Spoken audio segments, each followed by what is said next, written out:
What are you working on, Jeffrey? What am I working on? Yeah.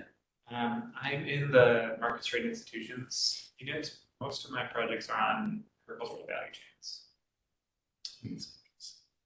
And you're based in DC? Based in DC, okay. Yes. Yeah. Where are you based? All over. Oh, okay. Colombia, Canada, yeah, okay. all over. Nice. It's still what markets, institutions, and markets, trade, and institutions. Yeah, I think we wanted to avoid the MIT acronym. Yeah. Though I admit that's a bit above my grade, actually. And then it's some specific value chains, or you do research rather? Yeah, researcher. Not anything specific. In the past, the current projects are on just a sort of a mix of value chains depending on which countries you're working in. So, which ones are important for countries. So, yeah. But both on like the input side and the we have a research network on sustainability and value chains, and there's no one of the three yet. So yet extend an invitation to you. And yes. Yeah, that's cool. Yeah.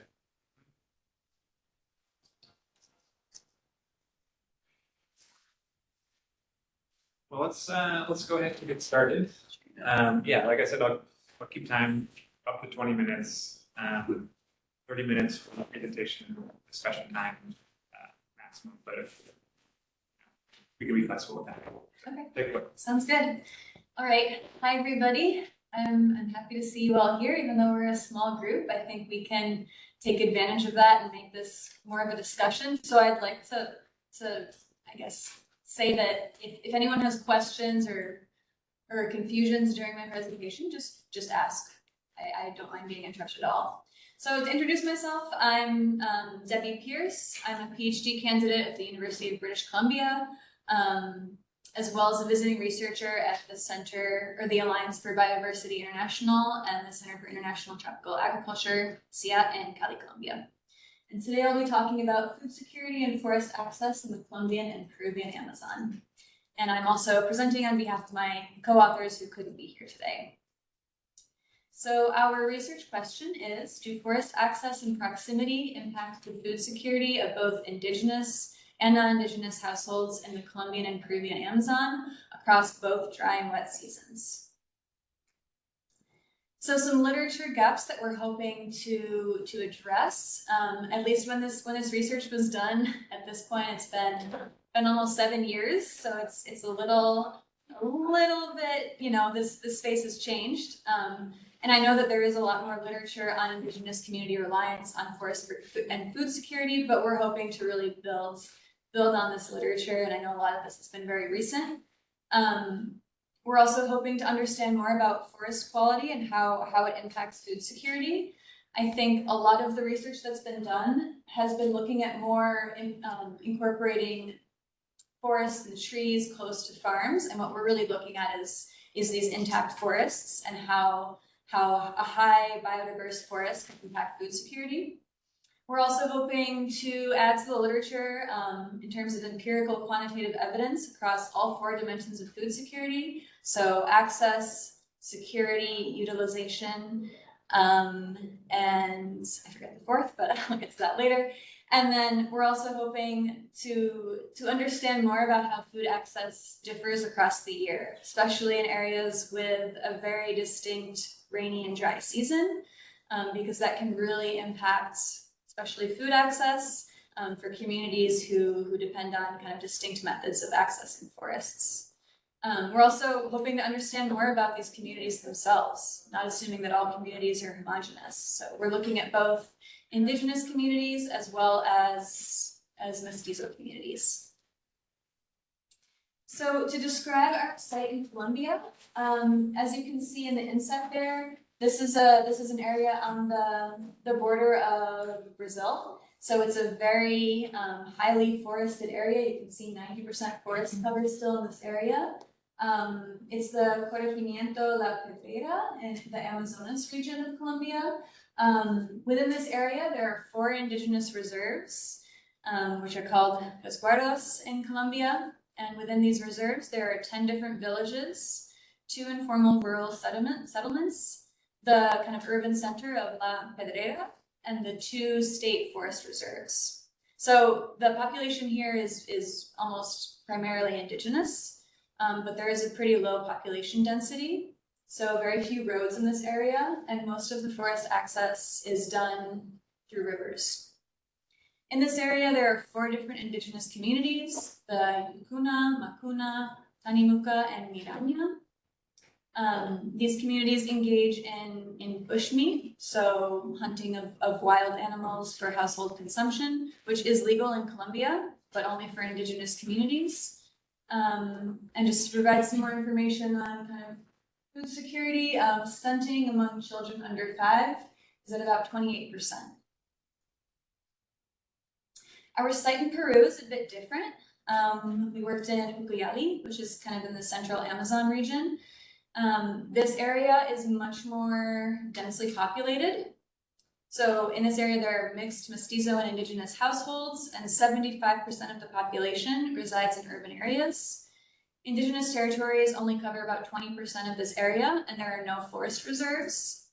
And in this area, actually 1 in 4 children under 5 suffers from malnutrition.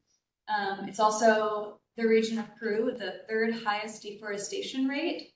Between 2010 and 2014, over 80,000 hectares of forest were lost. And in this part of Peru, the main drivers of deforestation are oil palm and land trafficking. So our methods, we used an empirical analysis to explore the effect of forest access and tree cover on food security in both countries. Our objective was to have 2 different outputs, a multidimensional household level food security index, I should say food security, not food safety, which covers all those 4 dimensions of food security. But we also wanted to understand forest access across the rainy and dry seasons in both countries.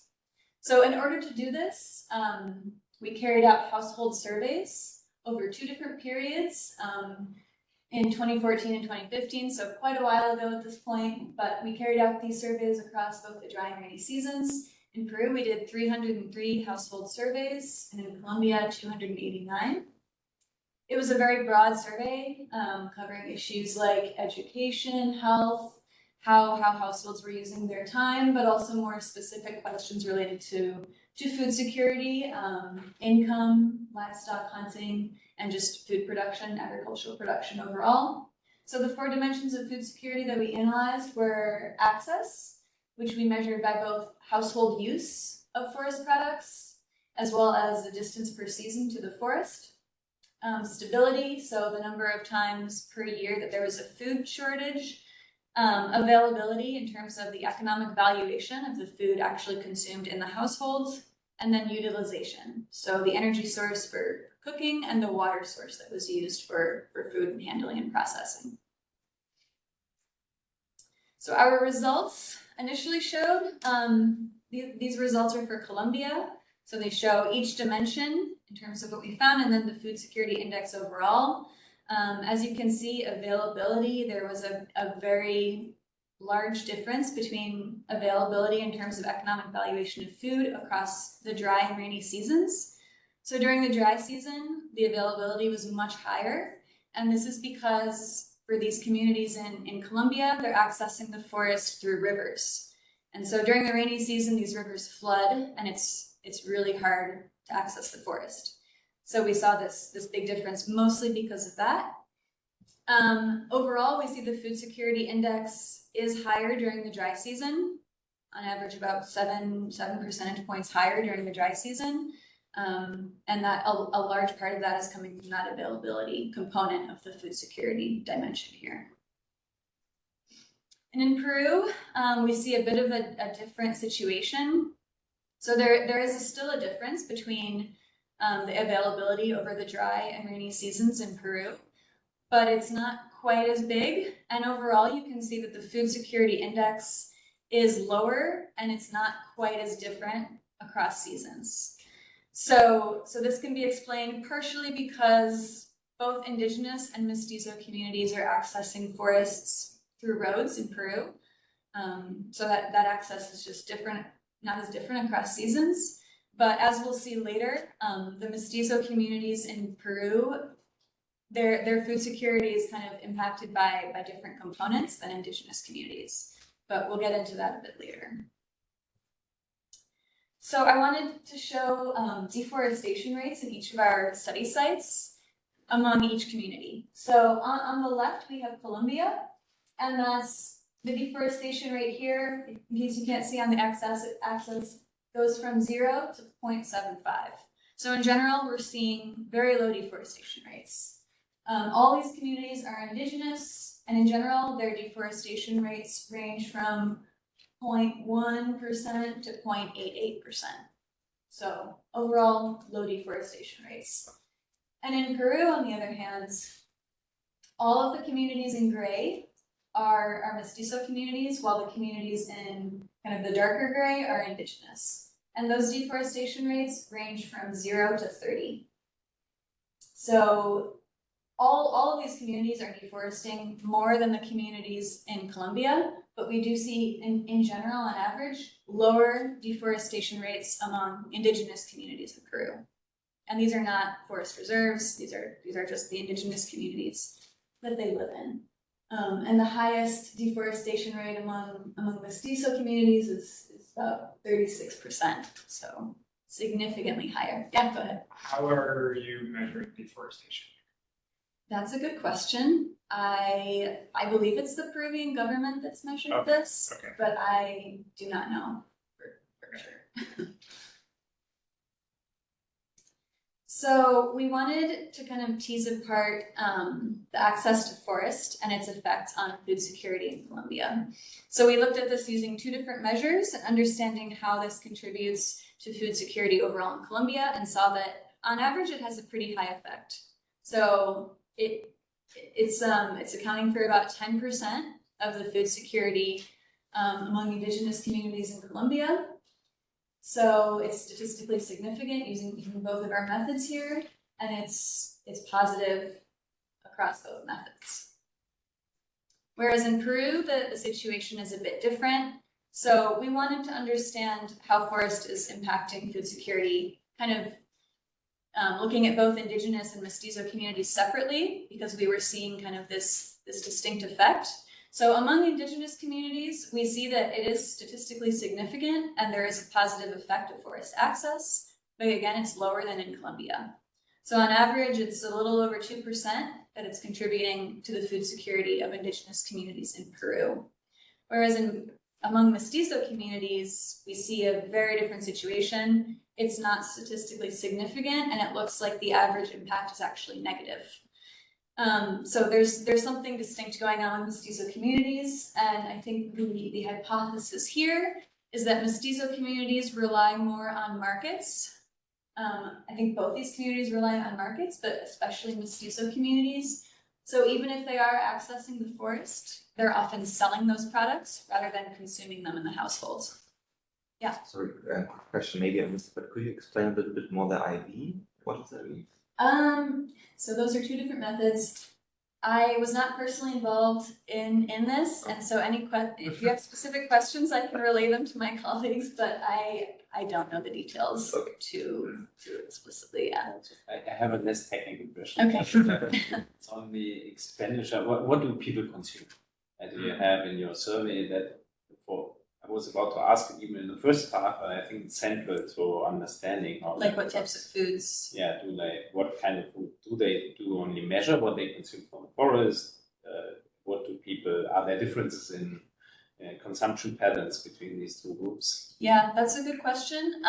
So I think, for example, bushmeat in Colombia, there's more consumption of bushmeat, partially because it's legal, and I think in Peru it's not necessarily the legal situation.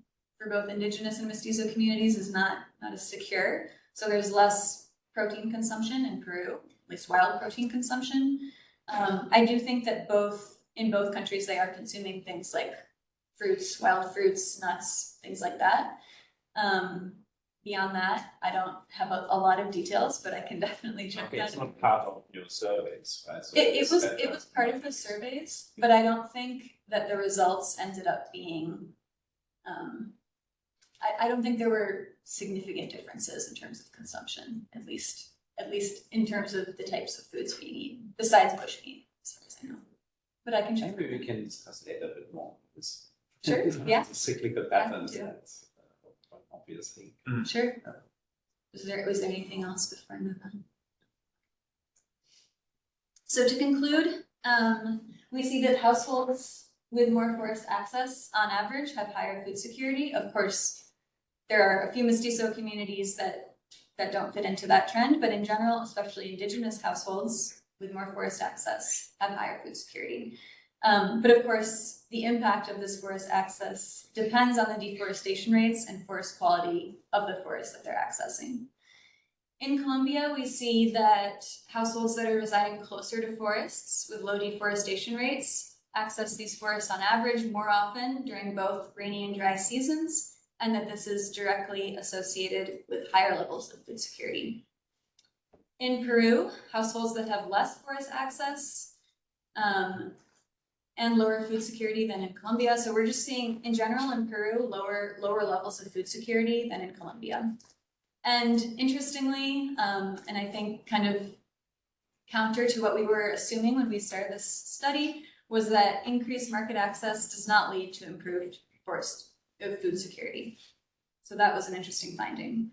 And I think overall, it's important to keep in mind that facilitating access to forests with low deforestation rates and their resources is paramount for enhancing the food security of households, and especially indigenous communities in the Peruvian and Colombian Amazon. Thank you.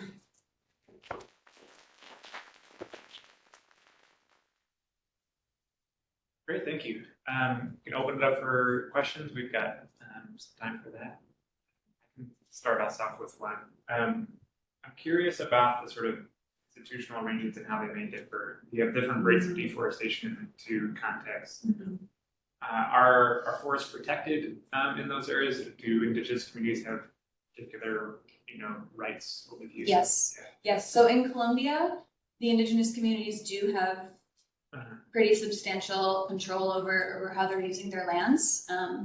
And there are forest reserves as well. So there's indigenous community lands as well as government forest reserves. Whereas in Peru, there are indigenous reserves, but they account for a smaller proportion of the overall area that we were looking at. But there are no forest reserves in Peru. Hello, Debbie. Hi. How was the question about the type of food? Because I saw that there was a price.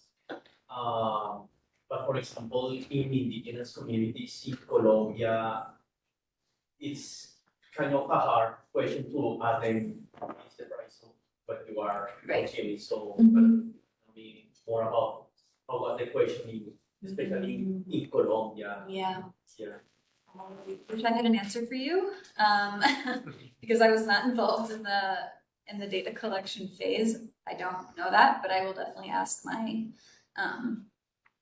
my co-authors. So how was the question asked on food valuation? Yes, on food consumption, especially regarding the prices, which for indigenous communities in Colombia is kind of hard. Right. Yeah, I'm assuming that some of that valuation was not, I think part of it was done with the survey, but I think part of it was post-survey as well, kind of comparing different types of food and the average prices kind of across the year. But yeah, I will definitely ask. Maybe a comment on the seasonal effects or the hypotheses regarding the seasonal effects, since I would have expected your hypothesis to be that food supplies depend on rainy seasons, and that typically means that after the rainy season, when crops start to have grown and gets harvested, then you have more supplies, and then in reverse, after a dry season, then longer the dry season lasts, the less food supplies you have. And it would be a very typical consumption patterns if people consume so much bush meat that this stable consumption typically, I don't know what exactly in these areas, or maize, or I don't know, that this overrides such a seasonal effect. And so I would think that access, because of water levels of the rivers, is less important than that supply effect. And that probably explains more of that food supply effect than does the effect of water levels on rivers, since you would also think, I was trying to figure how a community could more easily access the forest when whatever the river does. For instance, you would not, I don't know where they are exactly placed, but we would think that they just go from the village to the forest, right? You don't take the river to get to the forest. But maybe you can elaborate a bit on this. Yeah, I mean, I do think some of them are living in communities kind of along the river, and I think they do use the river to access different access points of the forest, if that makes sense. But that's a good point. I don't totally know the answer to that. I do know, I mean, the dry season isn't totally dry in this area of the world, right? There is still rain. So I think it's not like everything stops growing, but that's a good point. I'll ask my team.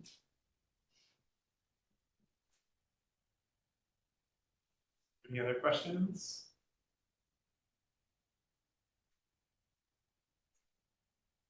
No?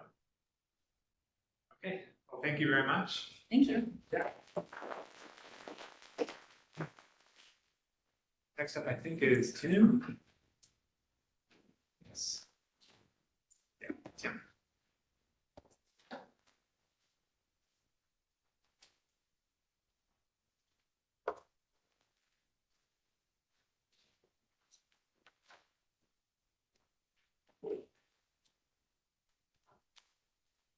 Hi, my name is Tim. I'm a second year PhD student and I'm doing a PhD in agricultural economics at the University of Göttingen. And I'm pretty happy to present my ongoing work entitled Analysis of the Effects of Armed Conflict on Farmland Ownership in Western Africa using spatial regression techniques. And I'm working on this together with my two colleagues, also from the University of Göttingen, and Kirchner and Amsterdam. So before I start, I would like to provide you some context. So over here you can see how violence against civilians, battles, and remote violence has increased over time. And especially since 2005, you can see an increase, which is dramatic. And for those of you who are not clear, which is not clear what remote violence means, these are missiles, suicide bombings, could also be drones. And we can see basically an increase over time when we just look back. So over here we can see now in West Africa, violence, armed conflict is increasingly targeting civilians and border regions. And this is also why we're focusing especially on this transnational setting, because as you can see, for instance, when you go to the border between Nigeria or Niger, Burkina Faso and Mali, you can see that especially in these regions, fatalities, terrorist attacks are clustered basically. And this is quite crucial to take into account that this is happening in a trans-border context. That the conflict is not only associated in a certain region, but it's happening across borders. This is the basic takeaway from this figure. And as you can see over here, agriculture is quite crucial for West Africa. I focus on 5 countries, and we plot over here the share of the people who are employed in the agricultural sector and the share of GDS of the agricultural sector as part of the GDP. And when we think about, for instance, Burkina Faso, almost more than 70% of the people are employed in agriculture, but also contribute substantially to the GDP in these areas. And I would like to talk about more on the left graph also, because we have different actors there, right? So on the one hand, we have Boko Haram, which are basically active in the northeastern areas of Nigeria. But we also have, for instance, the Islamic State in the Sahel region, which is acting across borders. They're active in Mali, Burkina Faso, but also in Benin.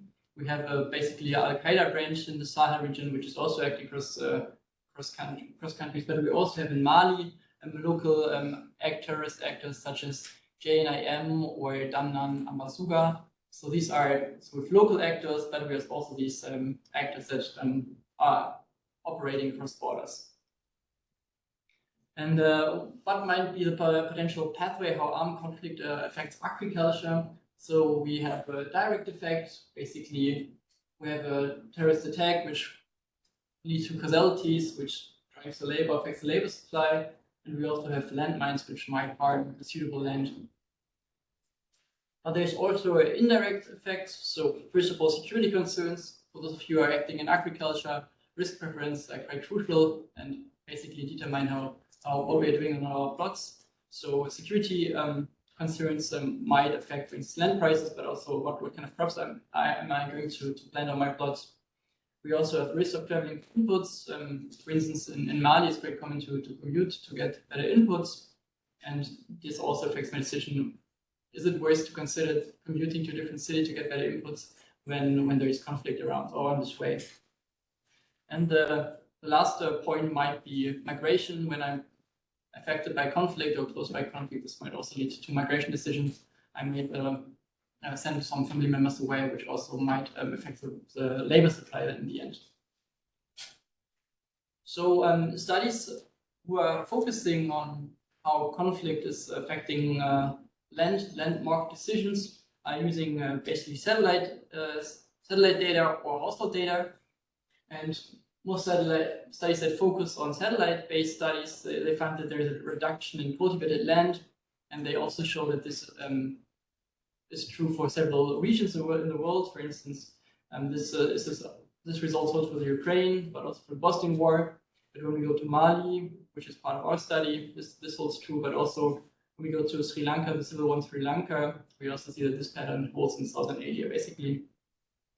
And some other studies even find net gain or cell patterns. This is, for instance, true for the Islamic State insurgencies in Iraq and Syria, but also for the conflict in the Tigray region, which is ongoing. And then there are these studies using geocoded household data, which we also rely on and build on. So these allow to assess crowding practices and land ownership, because when you think about the LSMS data, we know exactly what farmer is growing on which plot and how we basically got access to this plot. And we have all this information when we use household data. And the study that is the closest to our study is the study by Adlai and George. They focus on Nigeria. They only focus on terrorist attack by Boko Haram. And the key takeaways of the Adlai and George study is that Boko Haram incidents in the same local government and area increase the amount of land owned due to abandonment of farms, increase the percentage of land left fallow, increase the average size of plots farmed, increase the average distance between plots farmed and the homestay, and discourage monocropping and encourage mixed cropping. And basically our study builds on this idea of Adlai and George, but we'd like to extend this study to this transnational context because, as I showed on this map earlier, there are several actors that active for borders, basically. And Boko Haram only is focused on the northeast. So this is basically the idea of our research.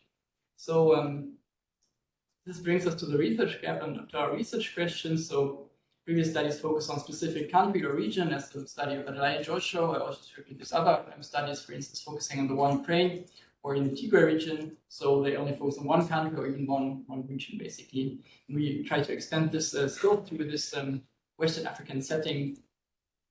And several countries face conflict in this border region, as I mentioned now several times. So we try to incorporate this in our model. And the spatial effects of armed conflicts are unclear so far. So several studies, for instance, Adlai and George paper, they only focus conflict fatalities on the local governmental area. But again, it might affect me differently.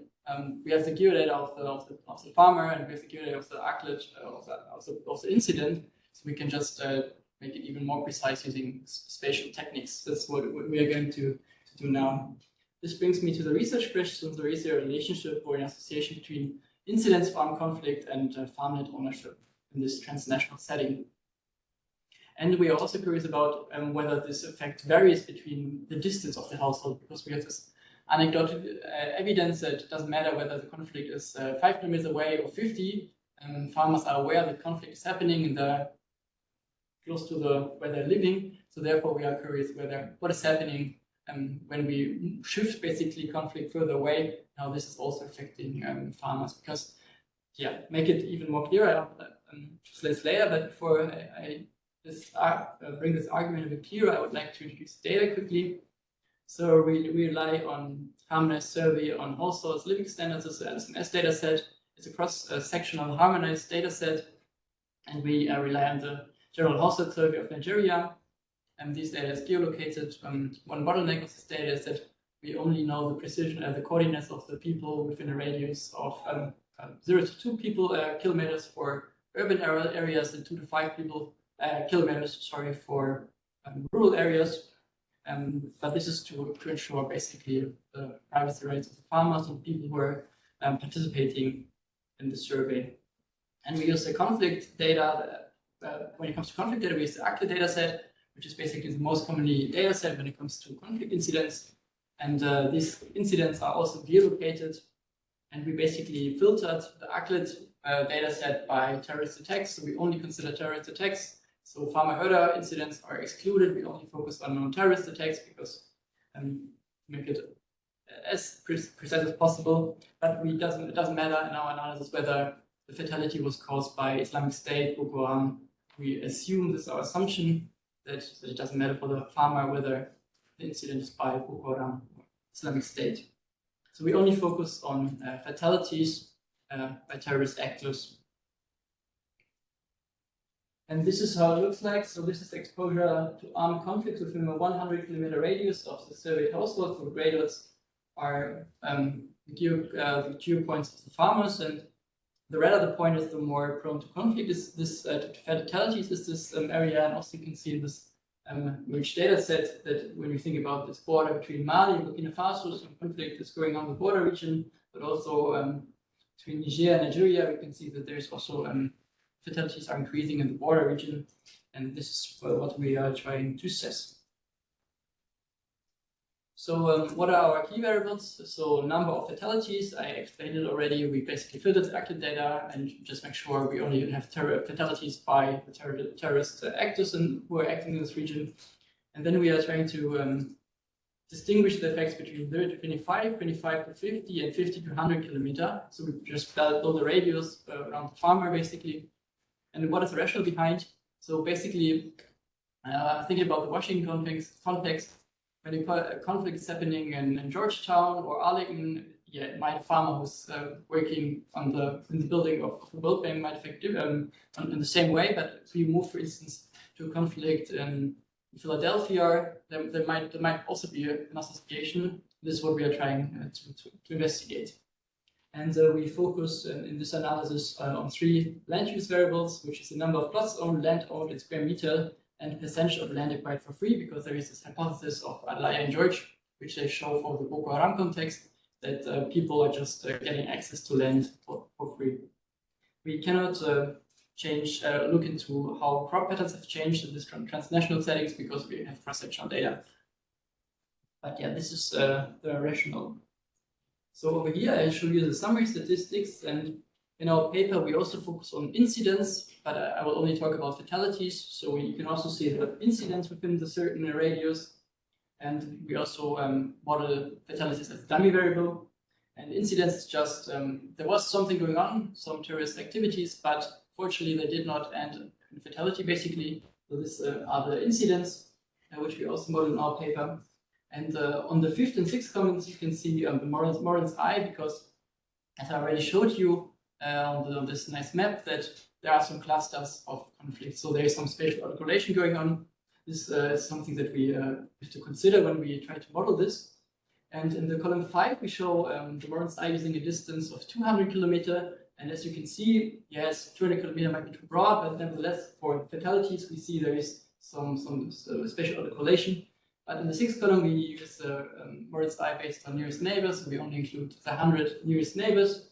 And then the results look even more convincing. So there is definitely spatial articulation. So when we build our regression model, we have to consider this. And I also wanted to highlight some good news. So 24% of the people in this cross-sectional data did not experience fatality within a radius between 50 to 100 kilometer. 56% of the people participating did not experience fatality within a radius of 25 to 50, and 71 did not experience fatality within 0 to 25 kilometers of their home. I think this is also some nice takeaway that not all people are affected by this fatalities by the actors. So this is what we are going to estimate. So we have this transnational cross-sectoral model. So we have the different conflict regressions I introduced to you earlier. We have a vector of control variable, contains household information, but also like distance to the market, rainfall and experience of other shocks, so we can control for this. And we include fixed effects on the local government area. And then we have this spatial smoothing function to take care of the spatial correlation. And we use tensor product splines of the coordinates to take care of this spatial correlation I showed you on the previous slide with this modern ice estimates. And these are the results. These are results with the control variables and the fixed effects. And as you can see, there is we first run an OLS, and when we include the spatial splines, the results are changing a bit. But what we are curious about to show you is that the results are highly sensitive of the countries that we are including in our transnational setting. For instance, in the fourth column, we only focus on Nigeria. Third column, we run the spatial splines regression without Nigeria. And we can see that some of these associations, so we only talk about correlations to make this clear, I forgot to mention this earlier. The spatial splines, we see that are driven in some cases only by Nigeria. If I think about the fatalities between a radius of 50 to 100 kilometers, we see the same trends. So this result is not association, it's not driven by a certain country. But when we see, for instance, fatalities between 0 to 25 kilometers of the household, we can certainly see that we have a zero effect basically when we exclude Nigeria, and we have a negative but statistically insignificant effect for Nigeria when it comes to the number of plot zones. And now I'd like to come to the second key outcome of interest, which is land out is square meters.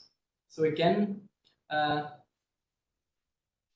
we see that the results remain robust when we, or that does not change when we exclude or include countries. For sure, that sometimes they get statistically insignificant, but I think this negative association that we see is what we also expect. And but nevertheless, the statistically significant association diminishes when we, for instance, exclude Nigeria. So we can see again this result: land owned, the reduction land owned is driven by Nigeria. And when we can go again to the second coefficient of interest, fatality is 20 to 50. We see again that this result is driven by Nigeria. So I think that's quite interesting to see that our results are quite sensitive to the inclusion and exclusion of Nigeria. Having my time in mind, I quickly come to the share of free land acquired. This was the hypothesis of Adlai and George, and they show that this is true for Nigeria when we come to the Boko Haram incidents. But we don't see clear patterns that this also holds for the fourth column. For instance, we see that there is something going on. The percentage of free land acquired is increasing, but when we exclude Nigeria, we see that there is a statistically significant correlation. But when we exclude Nigeria in this transnational context, this association is statistically insignificant.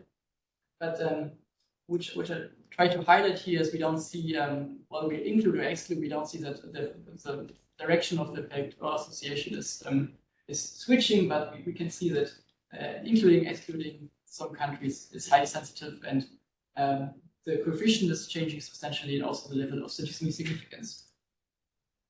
So coming to the discussion of our results, so there is no common transnational linear positive or negative association between fatalities and our three key measures of agricultural farmland. The results are highly sensitive to the inclusion of Nigeria. Sometimes it's driven by Nigeria, sometimes it's driven by the other four countries. And the distance to the incident seems to have different effects, but as I just showed you on the previous slide, there is no clear pattern. So we only have in this transnational setting a limited evidence for the hypothesis of free land transfer due to conflict, which was suggested by Adlai and George. So what is the main contribution? So I think just showing the descriptive figures, it's quite crucial to consider the transnational occurrence of conflict. This is basically our main contribution so far. So assessing the effect of armed conflict with household data in this transnational setting. The key finding, large heterogeneity of association exists. So key takeaways are national analysis of conflict on land should include conflicts across national borders. So this might be a shortcoming of other studies, that they only focus on incidents of fatalities within a given region or even district. And yeah, I think nevertheless, it's crucial nevertheless to mention that we should focus on country analysis and then maybe complement this with this transnational context, because as I just showed you, the results are pretty sensitive to what kind of countries are we using in our analysis. So nevertheless, we would recommend to focus on cross-country on a country analysis, but complement this with the cross-sectional analysis of conflict. So that's everything. So I'm really looking forward to questions, comments on how to improve the paper. Thanks.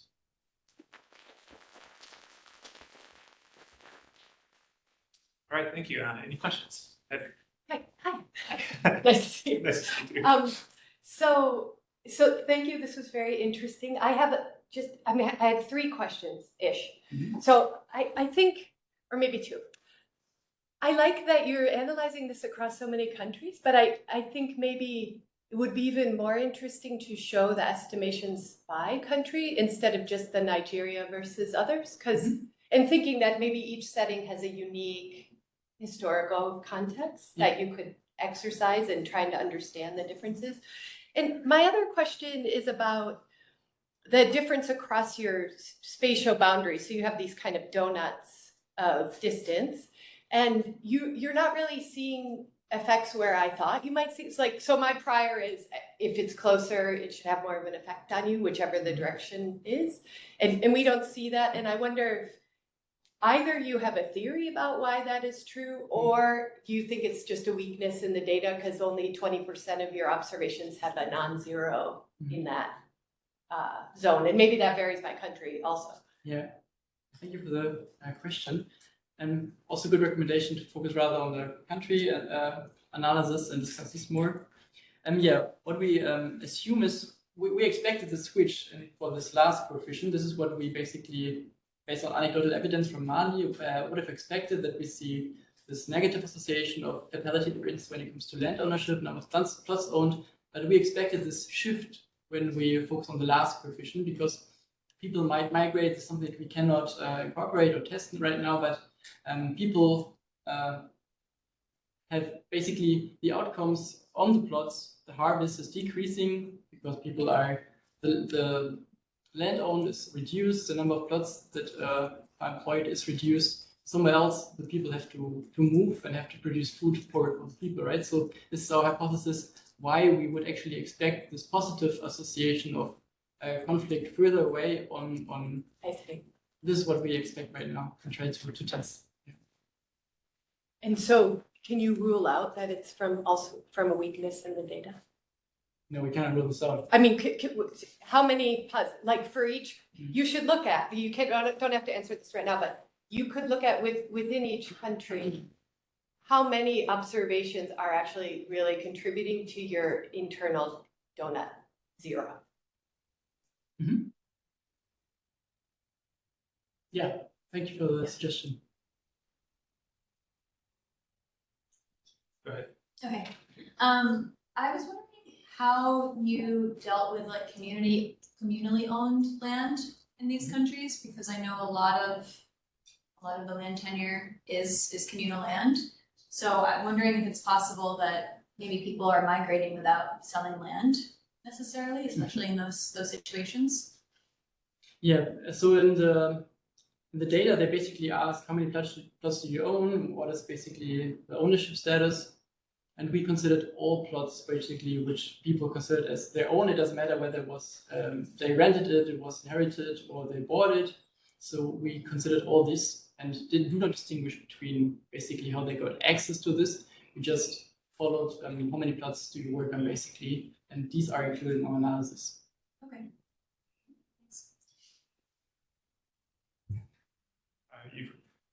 I saw you first.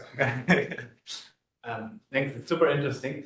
So I have some actually 2 or 3 questions. So the first one is, so why did you choose to control for spatial splines? Like, to me, this seems like a very, very restrictive way of dealing with spatial autocorrelation. I guess it's always better to be careful, but it kills a lot of your variation or absorption for sure. So maybe did you consider also using more, I would say, other approaches of just using Conley standard errors or stuff like that? Because I don't know, maybe there's more to be found if you actually keep some of that variation that you completely absorb with these spatial splines. And then the second question that I had is, where do terrorist incidents happen? So can you maybe talk a little bit about, do you know anything about how these locations are basically determined? Is it more densely populated areas? Is it stuff that you certainly control for, or is this endogenous to some degree, potentially?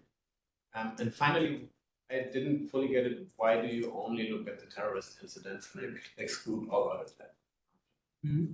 Yeah, because I would expect that, for instance, farmer-herder conflict would, there's something different going on, right? So therefore I thought it'd be more precise to only focus on terrorist incidents, because we can, I think only the assumption that terrorist attacks by Islamic State, Boko Haram, and that these might lead to the same effects. I think this is a hypothesis that you can probably doubt, right? So then even pooling other fatalities of other kinds of conflicts, which are also cultural differently. So I guess this would probably bias my results. This is what I have expected, at least, that when we only focus, we could also run this for farmer-herder conflicts because we also have the data basically, but I actually cautiously excluded this because I thought the nature of these conflicts is different. But thank you for the recommendation to also model spatial, the spatial calculation for me. Yeah. Thanks. Yeah, no, I have questions related to what Tobias also asked you. I wanted you to elaborate more about what you are doing in the spatial spline. And I also have another question related to whether you have tried to do the same regressions, but instead of using the raw number of fatalities, using like a rate of fatalities. Sorry, the what? Instead of using the number of fatalities, the number of people who died, like a rate of fatalities divided by the amount of people in that area or in that municipality, because I think that's a better approximation and maybe you can get different results, because this is related to what Tobias was saying. Maybe these attacks are happening in dense population areas, and that can also kind of be very correlated with land ownership, land use. So that is another suggestion. Yeah, that's a great suggestion. Thank you. And getting spatial splines, I think it's quite technical, so maybe we just outside the room. Okay. But I think otherwise it would be a bit. Yeah. Oh, wow. Yeah, thanks, Tim. It's an interesting study. I have a couple of comments. I think the most important one relates to what you implicitly mentioned, is the causality. We discussed this over dinner yesterday already, but I think it's very plausible that there's a causal relationship between land ownership and use patterns and conflict. And as you're using a cross-sectional data set, you will be seeing, for example, a correlation between densely populated areas, which land size and so forth, so left side variable, that basically causes conflict and not vice versa. I think that you really need to think thoroughly about, and it probably also explains then regional differences, which is an argument for doing the analysis rather by different regional countries or regions. I think that's a very important aspect that you need to consider. Many points here, but I tend to agree with Tobias on the very restrictive specification with the splines. And if you focus on small areas, then you're using this more local, within locality variation. I think another point that I can tell you later, but an important point is a transmission channel. Since you're using the LSMS, you can look at all these things. So you can look at migration, out-migration, you can look at labor supply, I don't know what, the composition of household, whether certain groups of demographic groups migrate. And that's, of course, then a very useful, that can give you a very useful indication as to the causalities that you to give plausibility to certain causal assumptions, let's put it like that.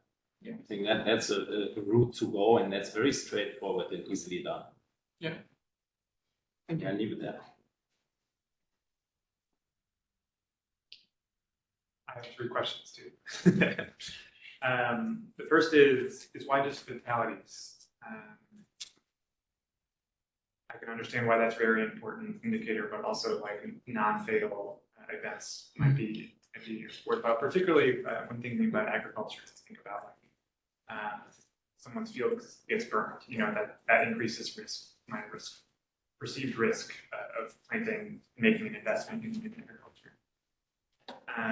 Also, just like you know, the accolade data, it notes quite clearly like their fatalities estimates are approximate. I'm aware of some studies that like look at like 2 different sources of fatalities, like from the U.S. Army and they're like different. I don't know who's right, but like it does raise questions about the validity of the.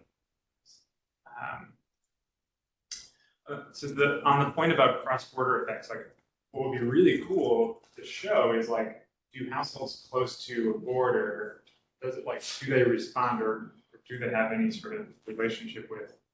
Is that relationship different when the event is across the border or not? And if there is, that like really sort of helps support this point that like when you're only focusing on say Nigeria, but there's events happening, you know, Benin, like that are right next to the border, household may still feel like that would really clarify that point.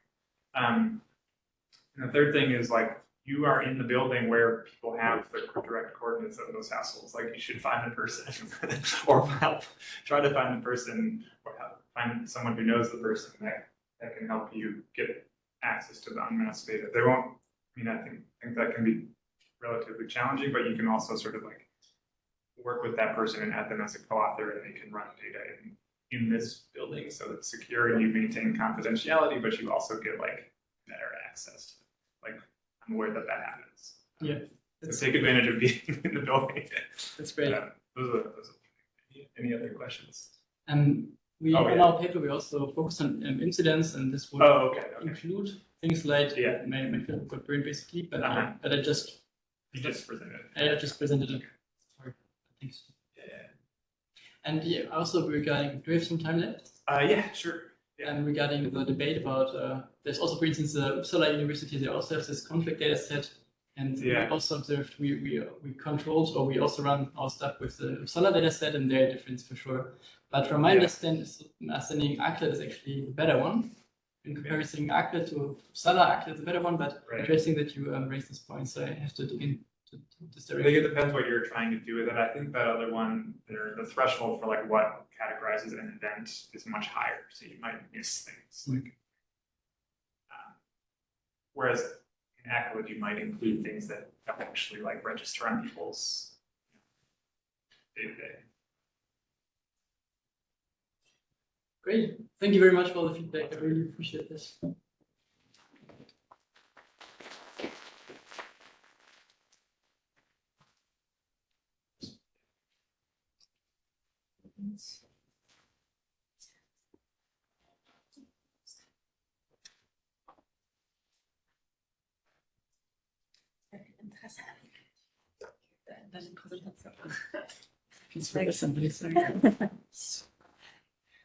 Okay, now we are changing up the topic, and this will be now the second part of the session.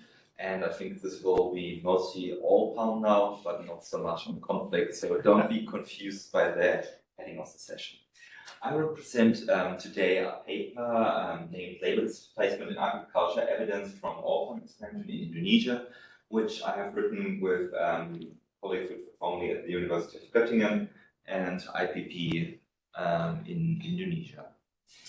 So the broad motivation for the paper is basically It's often argued that an essential condition for economic growth is the adoption of technologies that increase agricultural productivity and release workers to other sectors of the economy. Example given mechanization, of course, and maybe also have this application.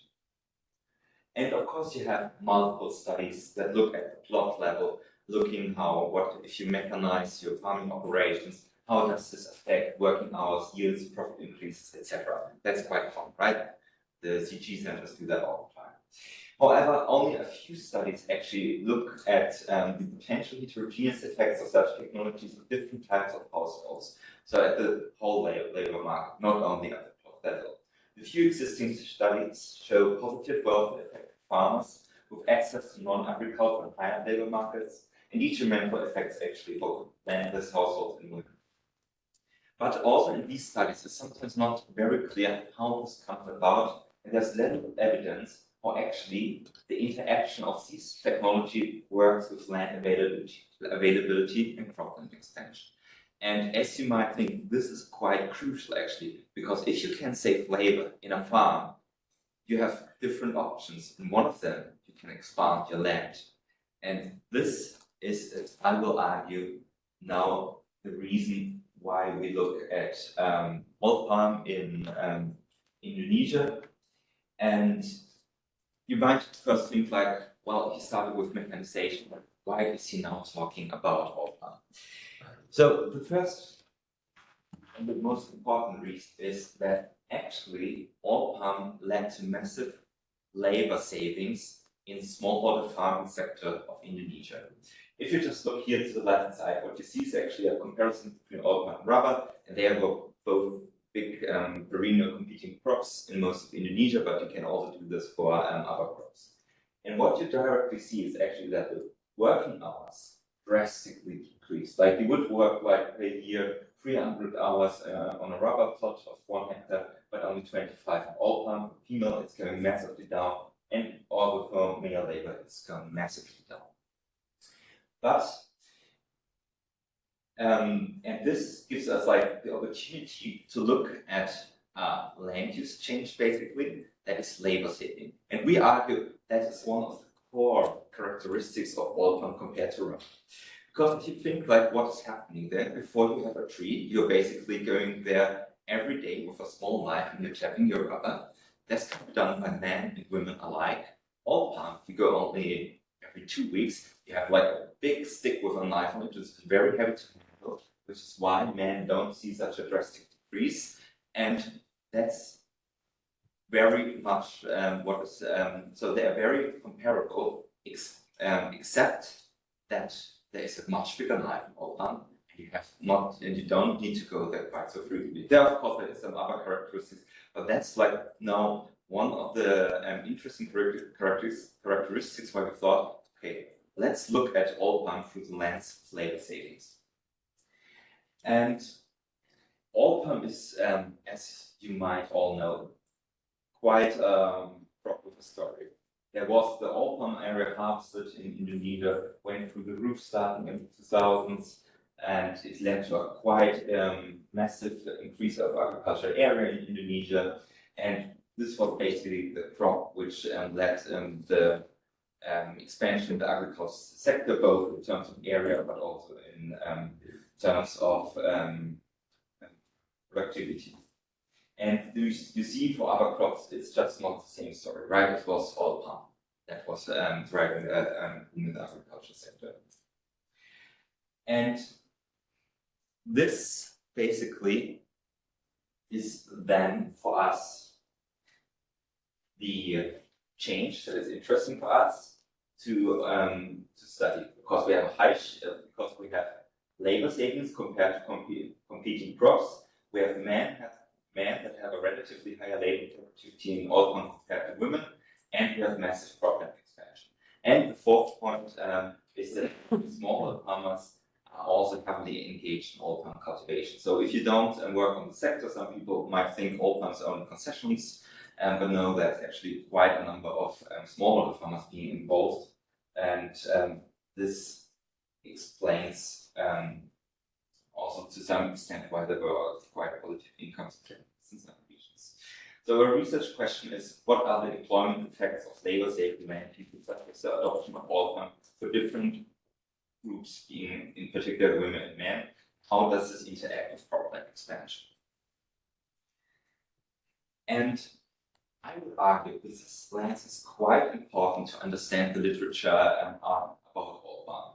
First, you have all the literature that's saying like, well, the all farm expansion has led to massive deforestation. Then you have the literature saying, well, there's all was quite important to increase the income of farm households. Then there are other studies saying like, well, there's a lot of heterogeneity. Actually, some were profiting, some were not profiting. And then there's another literature saying, which is not so much in economics, saying like, well, this whole boom was maybe good for men, but actually women were left behind. They got lower wages, so less employment opportunities for them.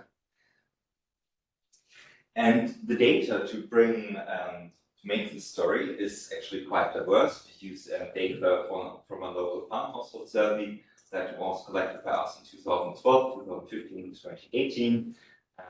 We use some spatial data, forest cover in Indonesia, data on large-scale oil palm plantations that we also use as a robustness checks different data sets on the one, not only Austin, but also on Danilo. And we use to construct our instrument the maximum attainable yield of different crops. And our outcomes variables are mostly constructed based on the National Labor Force Survey, SACANAS, and the all palm expansion, that data we basically derive from the Ministry of Agriculture. And then for some controls, we use also village surveys and census. So this is these are districts, regencies in 1996 in Indonesia. And this basically shows you the smallholder all palm expansion, which was quite massive, but primarily concentrated actually here in Sumatra, to some extent on the island in the provinces of Kalimantan. And first, before going now, my analysis basically both using household level data from this province and running regressions at the regency or district level. So first, let me show you the farm household level regressions. So remember that I told you that for all palm there is a massive amount of labor being saved if you adopt that on your farm. And if you, I did not explain it, but if you looked at the first line of the first table, you actually did see that the profitability, if you only take into account revenue minus cost-tied labor inputs, is actually higher for rubber compared to all palm. So why are people adopting all palm? Of course, they do something else with the labor that they have saved through adopting all palm. So if you first run your very basic household level fixed effect model a regression with the share of all palm, you see a positive effect on household expenditure, and it doesn't matter if you take expenditure or income. But once you start to integrate, also I have to say a little bit crude controls for how much of labor they actually are using outside the farm, and also for the total farm size, you see that this coefficient gets quickly insignificant. And this is what you find across a lot of different models. Like some did this with propensity score matching, some had IDs in their paper, but this is a quite consistent finding. So what you basically see, this is quite consistent with our plot level data, is that the income gains from all palm run actually partly via reallocating free labor parts here to the off-farm sector, and in part by expanding the farm. And this is now, if we are now going to jump to the regency level models, I have to say this data comes from a province and from a time period where there were already not so many forests anymore, right? So these can look very different. So if we would go like, for example, to a time period or a province where there's more forest, potentially this would have been far more influential. So now we want to move it to the regency level. And we of course want also to address the problem of endogeneity. And we do this by combining regency level fixed effects with an instrumental variable approach.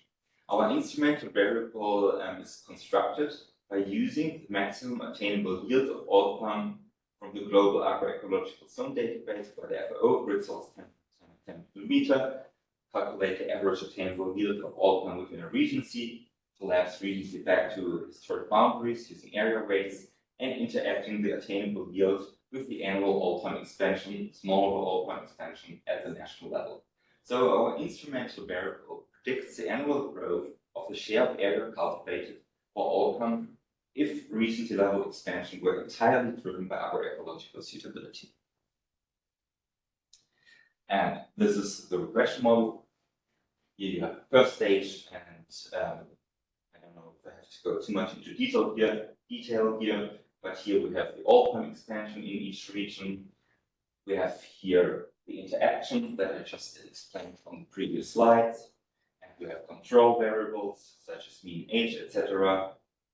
We also have different time trends for the different provinces and regions, and also for different levels of initial economic development and forest cover. And here in the second stage, we have our outcome variable, which are employment shares. So let me first show you the results for women. So what is, of course, like based on what I have shown you, plot level data, you might expect already that. So women have a problem to work on the old palm farms, right? They don't have the physical strength to do the harvesting, so they can only collect often the loose fruits that are falling down, or can do maintenance work. And indeed, what you actually see is women are leaving agricultural family agricultural family labor. And this leads to a drop of women work. And you could have expected all the maybe potentially non-agricultural sector could absorb them, but actually we don't see that at all. And we also don't see them moving into agricultural wage labor. Well, we also have been an option, but of course they are disadvantaged compared to men because their relative agricultural labor productivity is lower in all palm if you compare it to other competing cropping systems.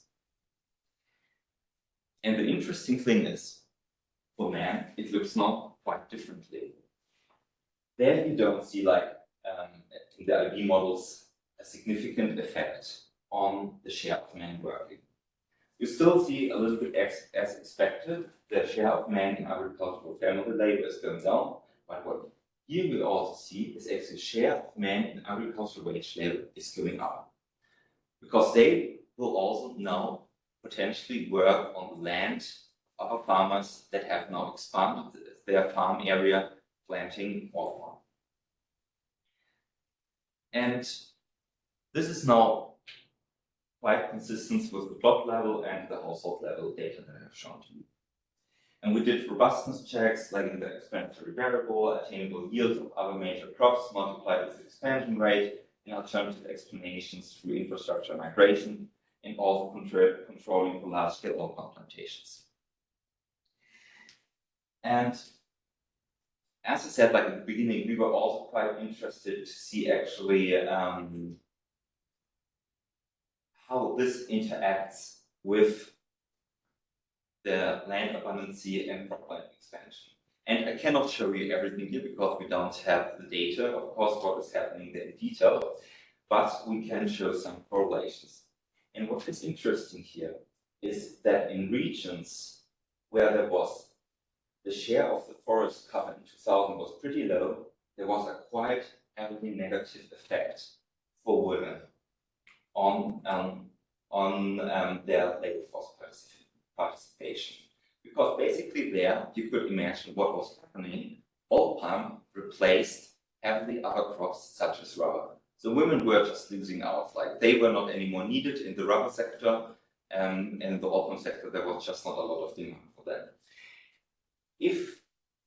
And we built a conceptual model, if of course there was all palm was basically happening not by all palm expansion was happening not by placing other crops, but by expanding the total cropland area, then of course that was less a problem for women.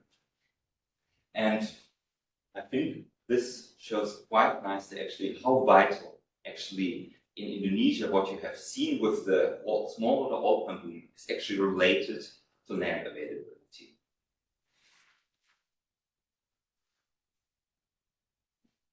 So, and I know I have shown a lot of evidence, and this was also, or is maybe still to some extent the problem of the paper.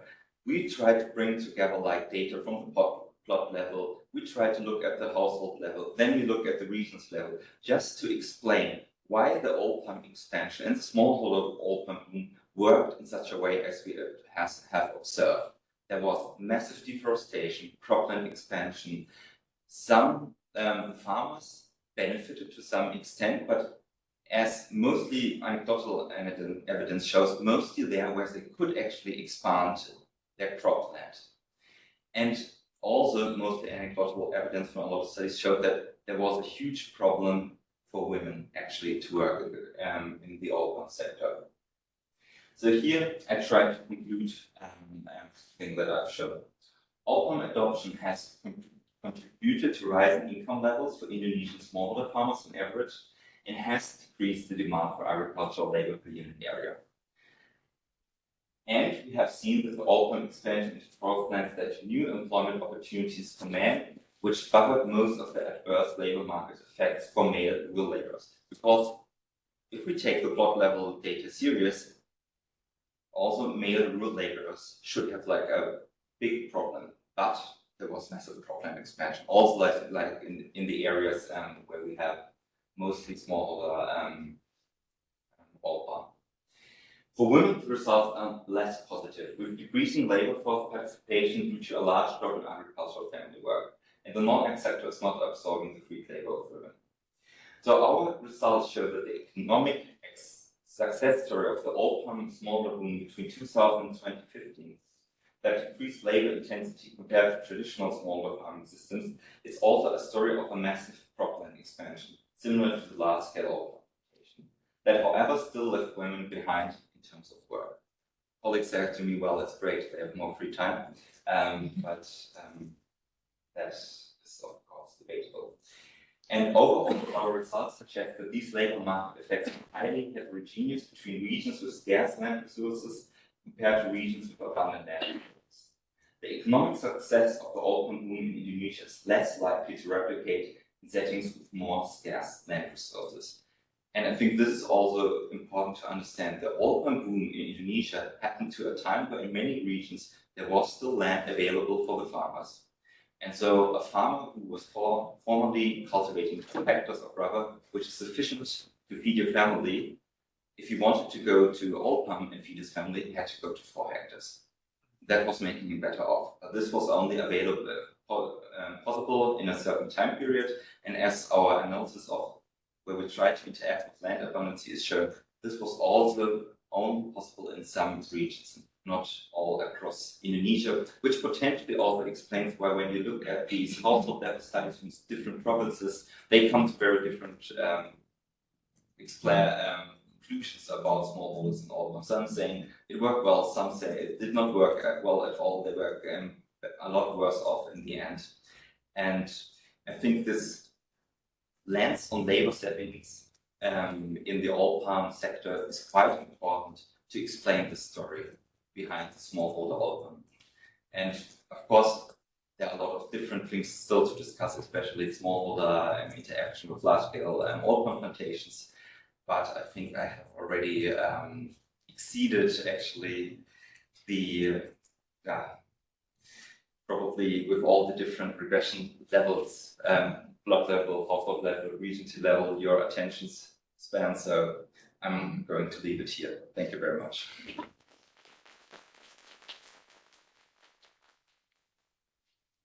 Yes. Thank you. That presentation was super interesting. I was wondering if you looked at differences in incomes at household level between households where the women dropped out of the labor force and households where women stayed in the labor force. Is there any kind of relationship there? So the household data, we don't have that, unfortunately. We don't have that data at the household level, so I couldn't run this regressions, unfortunately, to see what really happened there. So basically, The data was not collected perfectly in 2012 and 2015 in that sense, that we did not take all the data here to see what was happening with the women, because they always reported that they worked to some extent in agriculture, but we did not record in detail how much hours they worked. The household level survey is a farm household survey. And these households women will mostly work in this setting, but of course, at least we know from anecdotal evidence, the intensity changed. We did not record that in 2012 and 2015. Right. It would be interesting to see if most of the women who drop out are at the higher, levels of that income. As household income increases, they no longer feel the need to work, or if that's a situation that's happening, or if there's other reasons. I don't remember if she was looking at that in detail, but a paper by a colleague, Mervan, she did work with the 2018 data where we have more details on working hours in agriculture, outside agriculture, disaggregated for different household members. I had a similar question because on that first, it was like your first table, you had some wage information between oil palm and rubber. So that motivated, like, part of the whole like structural transformation story that you kind of motivated on is like decreasing share of labor in agriculture, but increased wages. Well, yeah. I have to say, of course, like the data that I showed you there, that's basically we got from people working on these plots, and there are not a lot of observations. But as you can see, but at least why I showed this, I didn't know about people due to time limitations, is actually quite nicely a significant difference between the wages that men receive for oil palm and rubber, because their relative labor productivity is high in oil palm. They can work there quite well. Women can't do that. And here in rubber, you don't, at least not significantly, but saying that like cost is very much driven by the number of observations, which is why we did not conduct any more in-depth analysis on these data points. Right?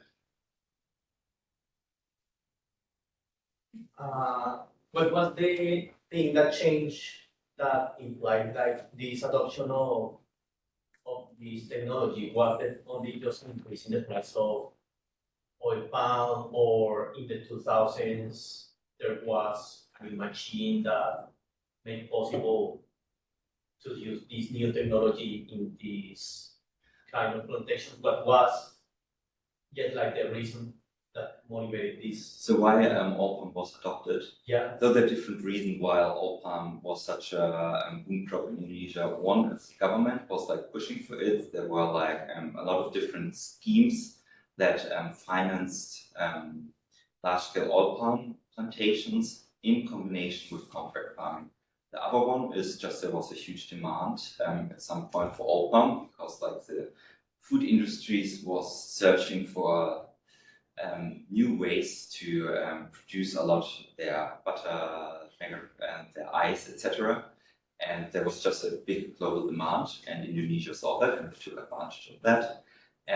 But there was not like a new technology, right? Oil palm cultivation, there's not a lot of like mechanization going on in terms of tractors, etc., or that you have, well, new improved seeds.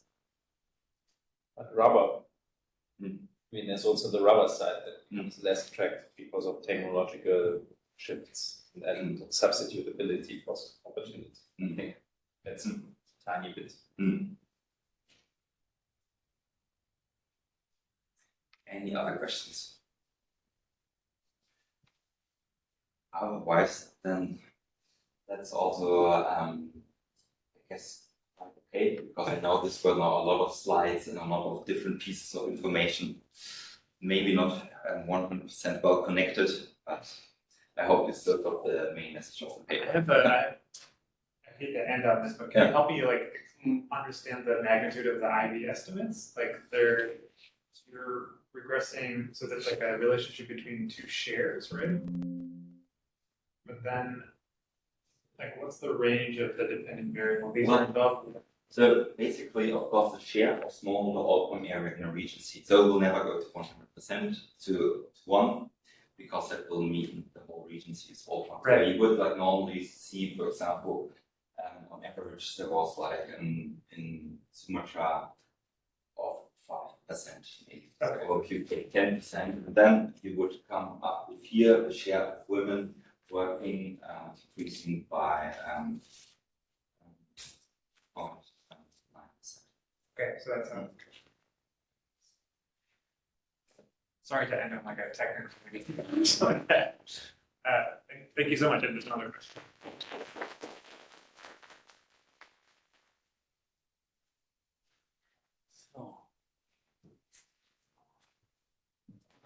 Yet more slides for the house sessions.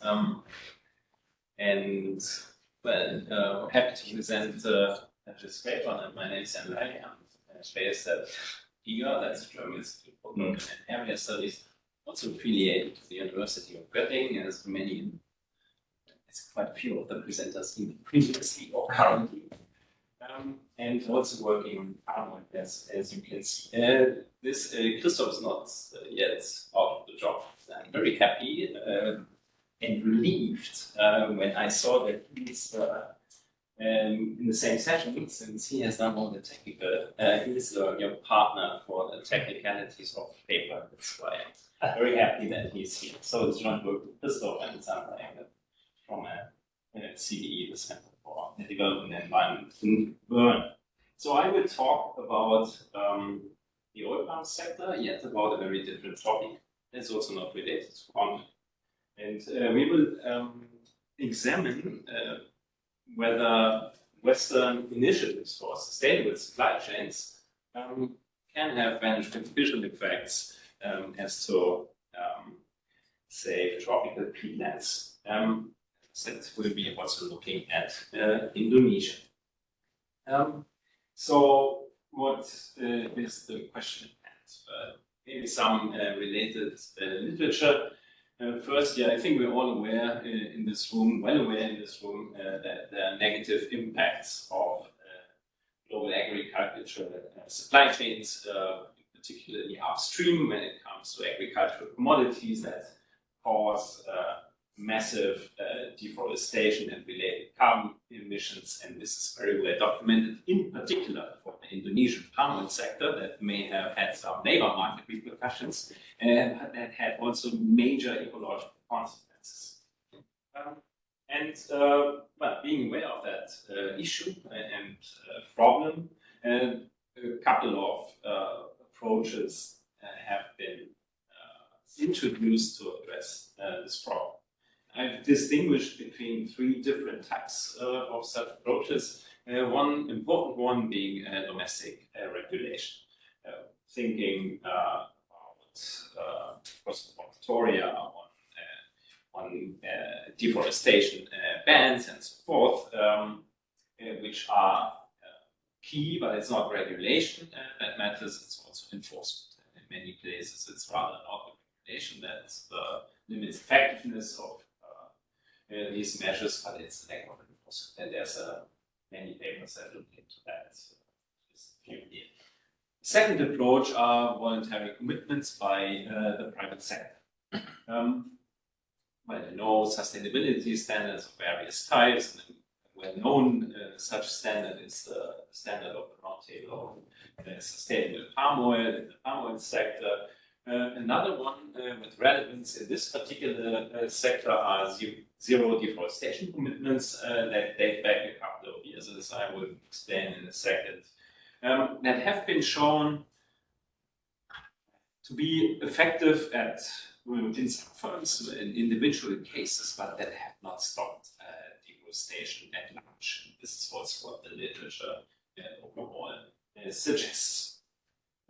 Finally, and that's a new approach towards addressing these kinds of problems, are mandatory regulations. So mandatory supply chain regulation that is fairly new. There's a zero deforestation regulation by the European Commission that has been enacted this year. And there's also what's seen as BBD, the Corporate Sustainability Due Diligence Directive, which has recently been implemented, that try to address the problem in high-income country contexts and oblige firms to look at their upstream supply chains and make sure that they comply with environmental standards and human rights standards.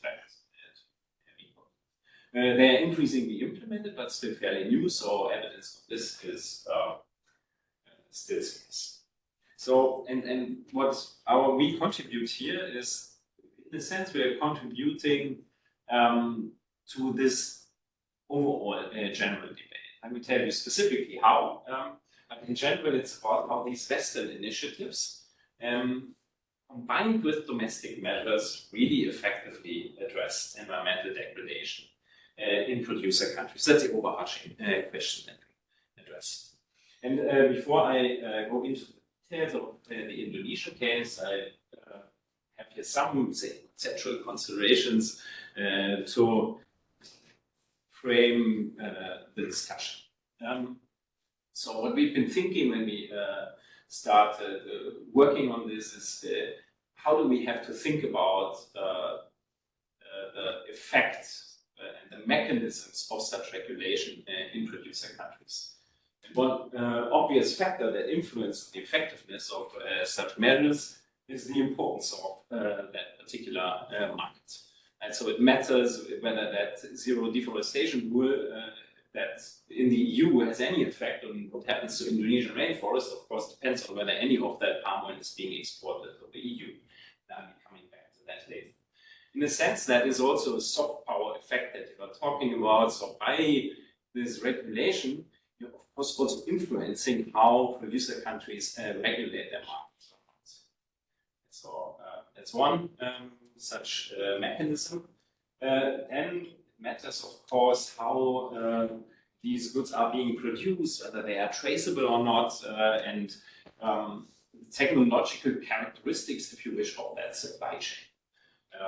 Since they are very different across different crops. In some cases, there's one point where it's then becoming very difficult to trace that oil to the exact place of production and so forth. And say coffee, cocoa, different commodities have very different characteristics in that regard. And it also depends then who makes these rules and who has the power in these supply chains. A lot of literature on this. Substitutability of products matters, of course, if you can switch to either another commodity or another place of production. That, of course, influences the effectiveness of such a standard being given in a certain market. Yeah. And finally, there's, and that matters very importantly, there's domestic regulation that also differs across different places of production. And as I already mentioned, it's not the regulation that matters most, it's probably the degree of enforcement that is important. Against that background, what we study is how, what I have now labeled, and maybe I'm happy if you also comment on the framing of our paper. How I frame it currently is that we're basically looking at the effect of voluntary standards in an environment of imperfectly enforced regulation. You will understand in a second why I'm framing it this way. So what we specifically look at in Indonesia is whether investors or companies of different markets or of different origin or with different market links, again, I explain what that means to Western or to non-Western countries differ in their deforestation behavior slash the establishment of oil palm plantations on peatland. That's what we're looking at. Right? So we're tracing whether the expansion of plantations on peatlands. And we're distinguishing between different types of companies that are linked to Western markets. And then I would also say a bit on whether that matters or will matter in the future. So Christoph has already introduced very nicely to Indonesia, and he has already shown you a very similar graph that that illustrates the massive expansion of palm oil that now covers 10 million hectares of agricultural land in the country, with much of that increase after in the 2000s. I think I don't want to go too much into the details, but you've already said it a bit. So there were concessions, often large-scale plantations. What's very typical of Indonesia is that you have so-called inter-cluster schemes with plantations and surrounding smallholders. So you have a mix of plantation expansion combined with smallholder expansion. And what matters for this paper is that there are different actors in this sector, some of which are linked to owners and companies that originate from Western high-income countries. Using these terms interchangeably is not ideal. It's another thing that we have to think about a bit better. But for now, I'm equating Western and high-income, often meaning then high-income being US and Europe, and low and middle income being the rest. And you're all aware that this is a somewhat dodgy distinction. But we can discuss that later. So the one thing is that these plantations can be linked to companies that sit either in high income or low and middle income countries, non-Western countries. And then it's with regard to the buyer-supplier relationships that of course matter in these supply chains, is that there's in general a tendency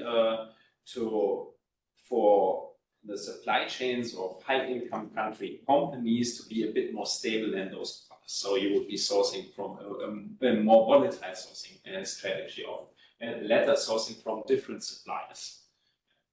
By that you can imagine, since RSPO, for example, requires you to know from where you're sourcing, and of course that implies that you're likely to have a more stable supplier-supplier relationship. A very important aspect of for our paper of what's happening in the oil palm sector and in Indonesia more generally is that the time period that our analysis covers can be separated into what I have labeled here 2 regulatory regimes with a break in 2011. The time period of our analysis between 2000 and 2020 roughly. And that break is twofold. On the one hand, we have the implementation of the so-called National Forest Peatland Moratorium for new concessions and the conversion of peatlands. So domestic regulation that comes into play in 2011. And at the same time, although not exactly speaking that all firms apply this, but this year also marks the emergence of the so-called zero deforestation commitments by firms that are linked to Western markets.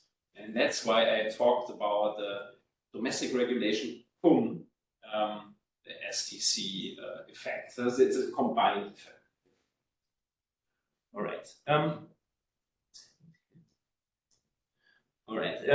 So the data. So what we focus on is the more recent period of oil palm expansion in Indonesia that has taken place in Kalimantan, on parts of the island, and the Indonesian part of Papua. We take concession data from multiple sources, and Christoph can tell you all the details on where and how exactly. I have here from Greenpeace, Forest Watch, government sources, and so forth. And we also need to know, of course, or what we also need to do is we need to be able to link these concessions to a company and know where that company resides. And so it's an imperfect approximation. So it does not necessarily mean that you're only supplying then palm oil to a European market if you are an international multinational. And you see that it's it's a bit fuzzy.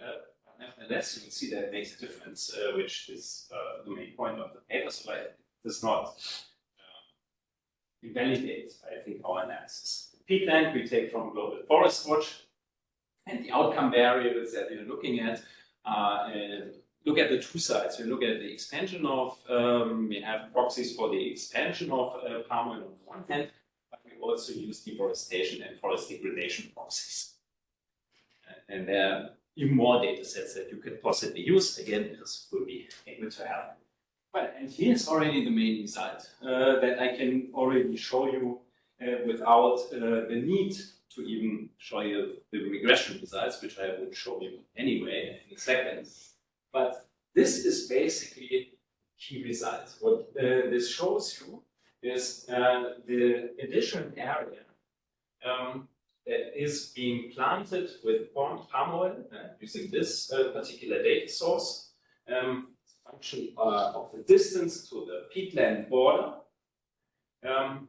in the latter period, that is with the SDCs and the domestic regulation in place.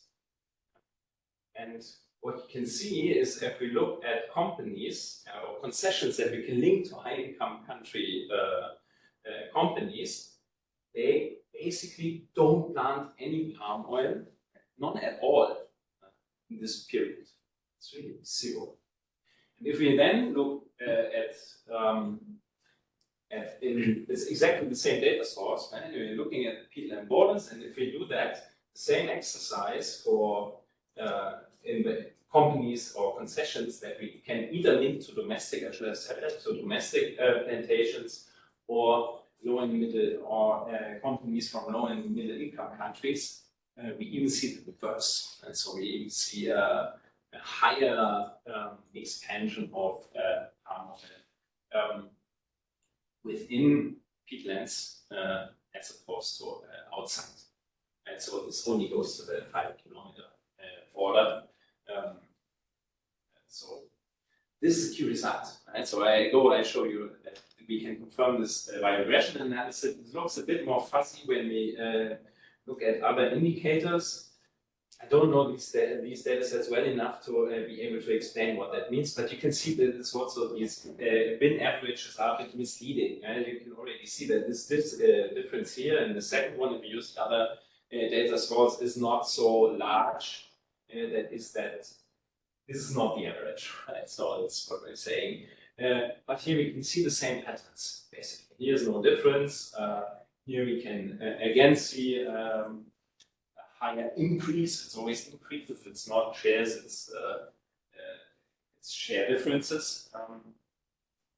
And deforestation is also lower, and here even higher. That's also a fairly objective, valid indicator in concessions of companies that we can link to low and middle income countries. All right, but of course we do all the multivariate analysis as well. So we run this type of regression where we have a change in the share of the total grid cell area that is either using the different proxies, either deforestation or oil palm expansion. In grid cell I, session C, we look at, then we have a treatment indicator, if you wish, that proxies whether the cell is within peatlands, and we vary the distance of that, how we define that treatment indicator. We interact that with whether the country, whether the concession can be linked to a high investor or company from a high income country, and we have a variety of spatial controls. And we include, that's an important thing, in terms of identification. I think there's not much more that we can do, concession level fixed effects. Anything else that I should say about this? I think that's enough. We run this regression and separately for the 2 time periods to basically replicate the same idea of these graphs. And we find the same thing, roughly speaking. This is now only the an imperfect data set. I don't know why we took this one. We should have taken the first one, which is clearer. But anyway, even for this one, that looked a bit dodgy. That's this one. That looked not so clear. But even in that, when we do the regression analysis, we do find that's the important effect for the second period again. And so if we have within high-income country investor interacted with an in-peatland proxy, we do see less expansion of palm oil. So on average, oil palm planting on peatlands in concessions with high-income country company involvement is significantly lower as compared to peatlands in concessions with lower middle-income country company involvement. 5 to 10 percentage points of the grid set area. So it's also a big effect. That's, I mean, you need to compare that to the baseline deforestation or expansion rate, which is about 20%. So you're almost down to 0. All right. So what we show is that the concessions of companies that link to the Western markets are degrading peatland to a lesser extent. And before 2011, that I didn't show you, we find, well, you could have seen in the regressions, we find no difference in these patterns between these two groups. So something has made a difference, and this is very likely to be because of the combination of the SDCs and the peatland moratorium. But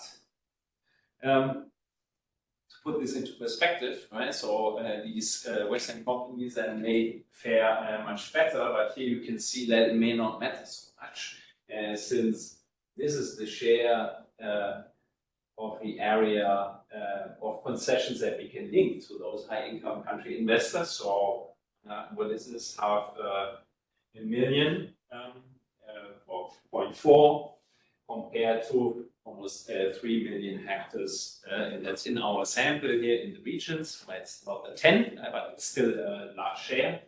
That is, we can link to those. And over time, the importance of the regulated markets decreases. So this is specifically the exports, palm oil exports to the European Union from Indonesia decline from, what's the grade? The orange decline from above 16 to 11%. So this is likely to continue. And also a function, in fact, of these regulatory measures. So to conclude, we can show, I think, that at least a combination of the two measures have been effective in reducing the environmental footprint of companies that we can link to multinationals with links to high countries. Yet, this effect will be limited because of the limited imports and possibly even of the decreasing role of imports of those markets in the future. And it is, of course, worrying that you don't see any effect, if not even elevated levels of deforestation for the other types of investors. And that, of course, sheds, and then it becomes not so clear whether the leakage related to such regulation may, then that these regulations may even have a negative net effect. I think that's also really, we're not yet there, we haven't fully thought through this, but this is then a possible effect. And so in general, you're giving more market share to firms that may even be more degrading. Yes, and I think what is also a lesson here is that it's really that the domestic regulations is what eventually matters, and in producer countries, and that's a key policy area to look. Thanks. Any questions? Could you mind coming back to the regression results as just there was some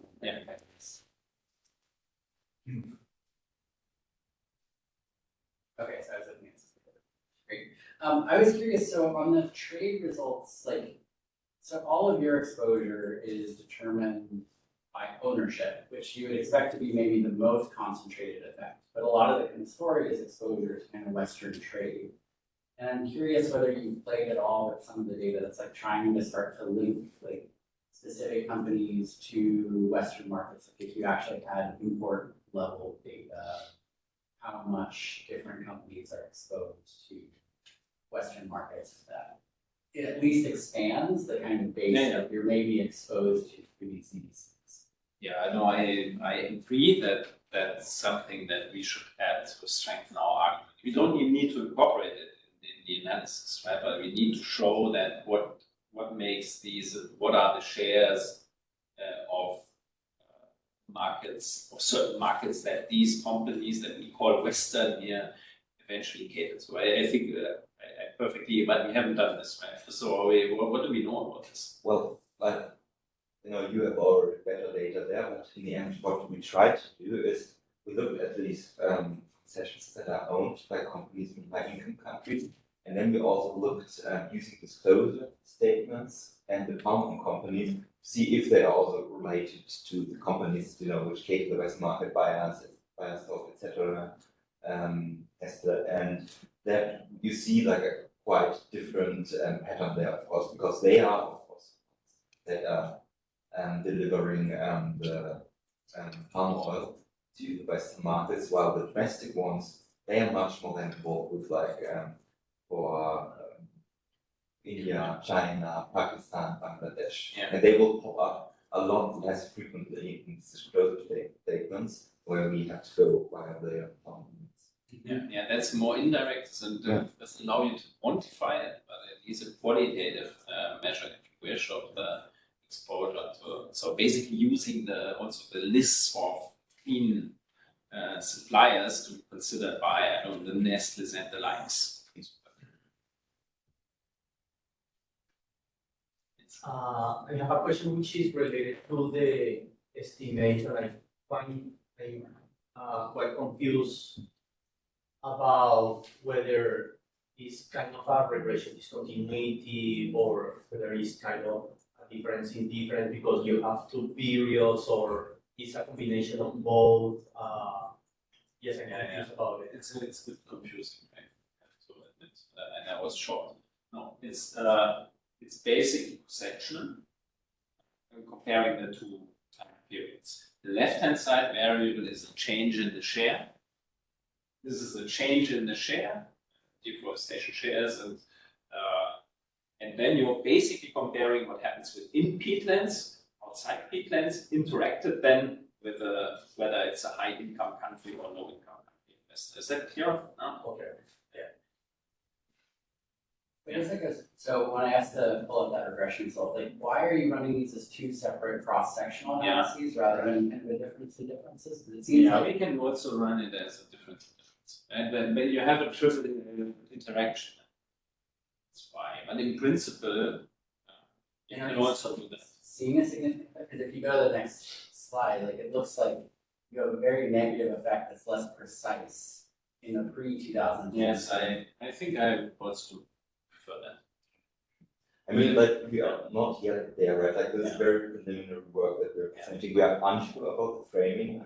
Data, we will also use maybe Gaviao rather, like, and here, like, Danilo shows very much the same. I just used at 1.2, which is not tree crop, not open, but rather tree crops in open concessions. And here's Kalimantan and Papua, Danilo's on Kalimantan. But there are a lot of points in the paper where it still needs to be clearer because it's like the first step we have done. So we're not sure if we also want to go just by regression continuity design. And this is just like to show that there's a very interesting pattern that we have found. And now we are a bit struggling a little bit how to really deal with that. Because the pattern is quite striking that when you look like at there's no open planting, at least when you take the Danilo data set in the ones which are related to the high companies from high income countries and are more likely to stay for a long time, for a stable time into the Western supply chains. But it's just like how to still frame it and everything is still a bit work in progress for us. Yeah, I would not go for discontinuity. I mean, then we depend so much on the, then we need many observations at the discontinuity. I would go for the different effect. But maybe put it in one regression.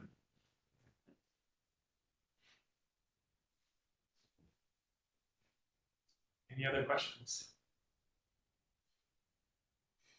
No, that's good. You asked about framing and Yeah. like we're having like a really good discussion about like how to estimate this. I think the descriptive framing is interesting in Yeah. itself. So you could start with that and then depending on your mileage may vary on the your ability to make convincing causal arguments, but I think that the descriptive framing is interesting. So don't downplay that. But also fine. Right, thanks a lot.